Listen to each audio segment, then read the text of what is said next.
हुजूर को दफन करके लौटे, तदफीन से फारग हुए, कब्र मुबारक में उतारा, हुक्म पूरा किया।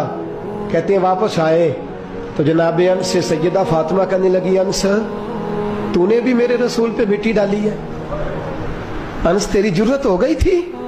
फरमाते उस वक़्त फातिमा का पहला आंसू गिरा और फिर 6 महीने हुजूर के बाद हयात रही, मैंने उसके आंसू गिरते देखे। लोग सो जाते, वो हुजूर के रोज़े पे जाके बैठ जाती।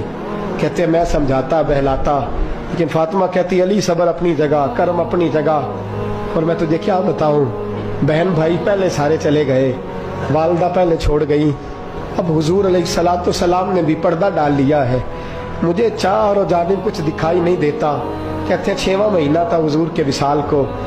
एक दिन मुस्कुराती हुई फातिमा घर आई रोजे से रात को बच्चों के साथ, तो शेर खुदा कहने लगे, मैंने कहा फातिमा बड़े दिनों के बाद मुस्कुराते देखा, क्या बात है? तो कहने लगी अली आज मेरी आंख लग गई थी, मुझे हुजूर ख्वाब में मिले हैं। तो मुझे हुजूर ने कहा तू रोती क्यों है? तो मैंने कहा महबूबा मेरा दिल नहीं लगता। तो फरमाया बेटी तैयारी कर, तू मेरे पास आने वाली है। हजरत अली फरमाते हैं बस फातिमा बीमार हुई, चंद दिन गुजरे तो मुझे बुलाया और कहने लगे अली वक्त जाने का आ गया है, ये अली के घर की है इज्जत अली से सुनते, नबी के घर की है इज्जत नबी से सुनते। वो जिसने मुअज़्ज़ज़ किया घराने को, हुसैन पाल के जिसने दिया जमाने को, जाने का वक्त आ गया है अली। पहली बात तो यह है कि हुजूर की नवासी जनाबे उमामा से शादी कर लेना, वो हुजूर को बड़ी प्यारी है। और दूसरी बात यह है कि मेरे हसन हुसैन इनका खास ख्याल रखना।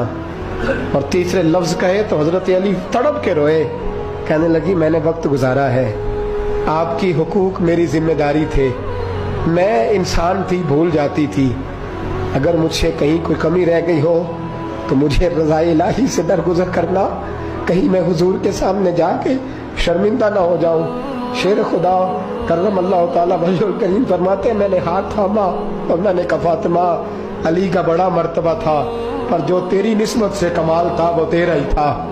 तू कैसी बात करती है, तूने तो हद कर दी, शहजादी हो के मेरे घर में खादिमों की तरह रही।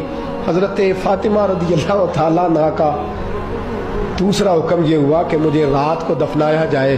और फरमाया मेरे पहले मदीने में ऐसा नहीं होता था, ये हजरत फातिमा ने सबसे पहले कहा। फरमाया मेरी चारपाई के साथ लगा के ना शाखें, चारपाई के साथ तो ऊपर ला के उन्हें ऊपर से बांध देना और उन शाखों के ऊपर एक कपड़ा डालना, मेरे कफन पर भी किसी की नजर न पड़ जाए।